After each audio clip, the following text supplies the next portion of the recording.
ಅದು ನೂರಾರು ಜನ ಸೇರೋ ಜಾತ್ರೆ.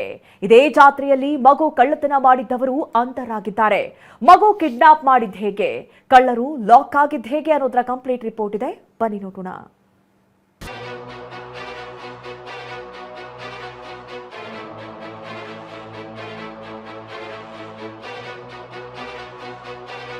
ಈ ನಾಲ್ವರ ಮುಖವನ್ನೊಮ್ಮೆ ಸರಿಯಾಗಿ ನೋಡ್ಕೊಂಬಿಡಿ, ಯಾಕಂದ್ರೆ ಇವರು ಮಕ್ಕಳ ಕಳ್ಳರು.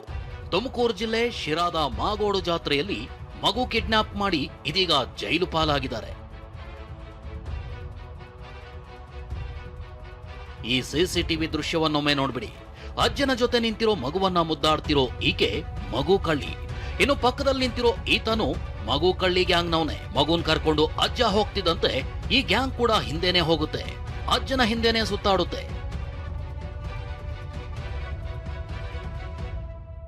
ಇನ್ನು ಈ ದೃಶ್ಯ ನೋಡಿ, ಅಜ್ಜ ಗೋಡೆಗೆ ಹೊರಗೆ ಕೂತಿದ್ದಾನೆ, ಮಗು ತನ್ನ ಪಾಡಿಗೆ ತಾನು ಆಟವಾಡ್ತಿದೆ. ಮಗು ಕಳ್ಳ ಮಗುವಿನ ಹಿಂದೆನೆ ಹೋಗ್ತಿದ್ದಾನೆ. ಜನಜಂಗುಳಿ ನಡುವೆ ಮಗು ಸೇರ್ತಾ ಇದ್ದಂತೆ ಎತ್ಕೊಂಡು ಕಾಲ್ ಕಿತ್ತಿದ್ದಾನೆ.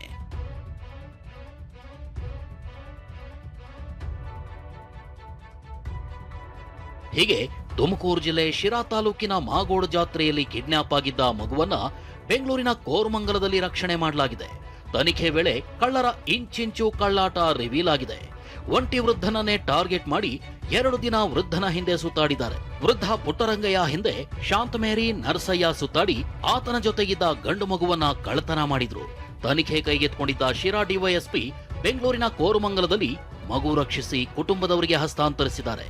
ಬ್ಯಾಂಗ್ಳೂರಲ್ಲಿ ಒಬ್ಬ ಲೇಡಿ ಶಾಂತ ಮೇರಿ ಅನ್ನೋರ ಮನೆಯಲ್ಲಿ ಮಗು ಇತ್ತೆ ಅನ್ನೋದು ಕಂಡು ಬಂದಿದೆ.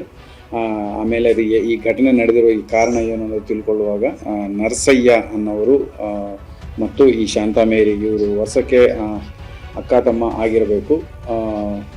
ಸೊ ಅವರಿಬ್ಬರನ್ನು ಅರೆಸ್ಟ್ ಮಾಡಿ ನಾವು ಮಗುವನ್ನು ಸೆಕ್ಯೂರ್ ಮಾಡಿ ಅವ್ರ ತಂದೆ ತಾಯಿಗೆ ಕೊಡಲಾಗಿದೆ. ವೃದ್ಧನ ಸುತ್ತ ಸುತ್ತಾಡಿ ಹೊಂಚ್ ಹಾಕಿ ಮಗುವನ್ನ ಕಿಡ್ನಾಪ್ ಮಾಡಿದವರು ಸದ್ಯ ಜೈಲು ಪಾಲಾಗಿದ್ದಾರೆ. ಇನ್ನಾದ್ರೂ ಮಕ್ಕಳನ್ನ ಒಬ್ಬೊಬ್ಬರಾಗಿ ಬಿಟ್ಟಿರೋದಕ್ಕೂ ಮುನ್ನ ಪೋಷಕರು ಎಚ್ಚರಿಕೆಯಿಂದ ಇರಬೇಕಿದೆ. ಜಗದೀಶ್, TV9 ತುಮಕೂರು.